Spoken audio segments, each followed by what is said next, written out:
மச்சான் காரியம் முடிஞ்சிச்சுடா, நீ கிளம்புடா. சரிடா. சரி மச்சான், பார்த்து. மச்சான் காரியம் முடிஞ்சிச்சுடா, நீ கிளம்புடா. மச்சான் காரியம் முடிஞ்சவனே கிளம்புறதுக்கு நானா எவனோடா? நான் உன் உயிர் நண்பன்டா, கடைசி வரைக்கும் உன் கூடிய நிற்பேன்டா. டேய் காரியமே முடிஞ்சிச்சு, அப்புறம் என்ன பண்ண போற? முடிஞ்சாலும் நிற்பேன்டா கூட. சரி அப்படியே நான் ஓரமா நில்லு பைத்தியக்காரன். மச்சான் காரியம் முடிஞ்சிச்சுடா, நீ கிளம்புடா. என்னடா சொன்ன? காரியம் முடிஞ்சிச்சுடா, நீ கிளம்புடா. காரியம் முடிஞ்சவொன்னே கைட்டி விட்றல்ல. டேய் டேய் டேய் டேய் அது இல்லை. டேய் நான் சொல்கிறதுக்கு பைத்தியக்காரன் குஸ்ட்டு வந்துக்கிறான் போல. மச்சான் கார் ஃபங்க்ஷன் முடிஞ்சிச்சா, நீ கிளம்புடா. ஃபங்க்ஷன் முடிஞ்சிச்சா? சரி வாழ்த்துக்கள்.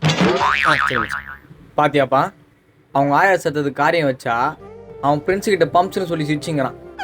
எங்கள் அம்மா அவனை மார்லையும் தோல்லையும் தூக்கி போட்டு வளர்த்துது. அந்த நன்றி இதா போகிற அதுக்கு. நான்ப்பா பண்ணுறது, இந்த காலத்து பசங்களே அப்படி தான் இருக்குதுங்க. சரிப்பா, காரியம் முடிஞ்சிச்சு போல், நான் அப்படியே கிளம்புறேன். என்னப்பா நீ என் காரியம் முடிஞ்சவொடனே கிளம்புற போல?